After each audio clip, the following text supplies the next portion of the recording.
Alors bonjour à tous, petite idée d'application sur les chaînes de code, donc le premier. Alors le plus simple c'est quand même de commencer par colorier les pièces pour bien voir si en dessin industriel vous avez compris le dessin avant de pouvoir faire une chaîne de code. Donc là j'ai une pièce 1 ici qui a un épaulement qui vient en appui sur la pièce 2 qui a un perçage. Donc on veut être sûr que la pièce verte ne touche pas le fond du perçage. Donc premier travail c'est de repérer les surfaces.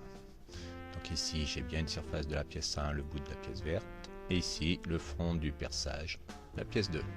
On a une surface de contact, on n'en a qu'une, entre 1 et 2, l'épaulement qui vient appuyer sur le bout de la pièce 2. Donc chaîne de code, on part toujours du début du vecteur, je pars du vecteur code condition, je pars de 1, je vais à 1. Donc de 1 à 1, je m'en vais bien dans ce sens-là, je suis allé de 1 à 1 et je l'appelle B1. C'est bien une cote qu'on peut mesurer sur la pièce 1. Je suis arrivé ici, je passe à la pièce 2, de 2 à 2. Je l'appelle B2. Voilà pour celle-là, terminé. Celle-ci est un peu plus complexe. Donc déjà là, il va falloir s'y retrouver dans les fils de tâche taraudage, savoir où s'arrête la vis. Avec le coloriage, ça ressort tout de suite. Ma vis s'arrête là, il y a le petit chanfrein, le trou taraudé qui continue après. Donc déjà comprendre le dessin. Après, repérer les surfaces. Donc ici, j'ai une surface de 1. Ici, c'est un cas spécial, j'ai deux surfaces en même temps. J'ai la pièce 2 qui appuie sur la pièce 4. C'est soit une surface de 2, soit une surface de 4 qu'on va utiliser. On a une surface de contact ici à tête de vis qui appuie sur 4, 3, 4, et 1 qui appuie sur 2. Donc si on part toujours du début du vecteur ici, soit je pars de 2, soit je pars de 4. Si je pars de 4, on va prendre ce cas de figure. De 4, je vais à 4. Je vais ici, et je passe à la pièce 3. Et je me retrouve bloqué. La pièce 3, il n'y a pas d'autre 3. Donc le démarrage ici, on partira de 2. De 2, je vais à 2. Et de 1, je vais à 1. Voilà, la pièce 4 ne me sert pas dans cette chaîne de code. Le jeu ici entre les deux pièces ne dépend pas de l'épaisseur de la pièce 4. La pièce 4 sert juste de buter ici. Allez, un autre exercice. Donc deux chaînes de code sur le même dessin. C'est pas un problème. Coloriage, on repère bien les pièces. Repérage des surfaces, on a bien un ici, 3 là-haut, et une surface de contact entre 1 et 3. De 1, je vais à 1, je l'appelle à 1. De 3, je vais à 3, je l'appelle à 3. Pour la petite B, pareil, surface de 1 ici, surface de 3 ici, surface de contact entre 1 et 3 là. De 1 à 1, je l'appelle B1, et de 3 à 3, je l'appelle B3. Voilà, ça commence à venir.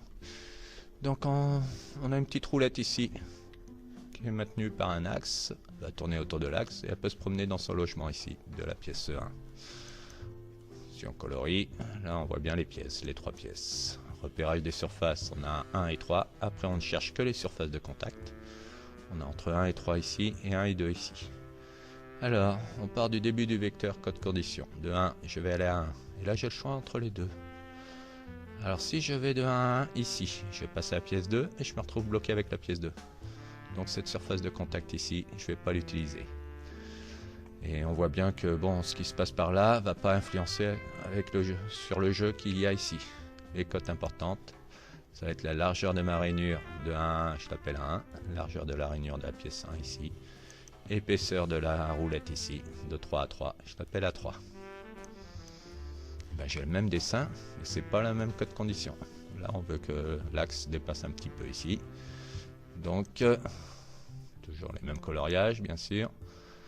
Et repérage des surfaces, c'est pas le même cas de figure. De 2, démarrage ici, on va aller à 2, on va aller jusqu'au bout. Et de 1, alors de 1, je pourrais aller à 1 ici. Et je passerai à la pièce 3 et je serai bloqué. Ou alors, je continuerai avec 1, encore une cote de 1. Dans ce cas-là, j'aurai deux vecteurs A1. Donc dans une chaîne de cotes, on ne peut pas avoir deux fois le vecteur sur une même pièce. Donc arrivé ici, de toute façon, de 1, je vais pouvoir fermer ma chaîne de code direct. Je vais à 1. Elle est terminée. Alors, ce petit cas de figure. Donc arrivé ici qui sera écrasé après ici pour bloquer les deux tôles ensemble, là, deux pièces ensemble. On viendra écraser le bout du rivet ici. Donc on veut que ça dépasse suffisamment pour une fois écrasé que la tête du rivet ici soit suffisante. Donc coloriage déjà, on perd bien les pièces sur celui-là, c'est pas trop dur. Repérage des surfaces, on a bien une surface de 1, 2, 3 là-haut, une surface entre 1 et 2 ici, les deux plaques appuyées l'une sur l'autre, et la tête du rivet 2 et 3. Alors de 1 je vais à 1, pas de problème, je passe à la pièce 2, je vais continuer de descendre de 2 à 2. Je passe à la pièce 3, je peux fermer ma chaîne de code direct. J'ai bien ma boucle, ma chaîne de code est fermée. Donc là c'est un des premiers cas, on a plus que 2 vecteurs à rajouter, je pourrais en avoir jusqu'à... il n'y a pas de limite. Alors il nous reste plus rien pour ce TD. Merci de m'avoir suivi et à bientôt.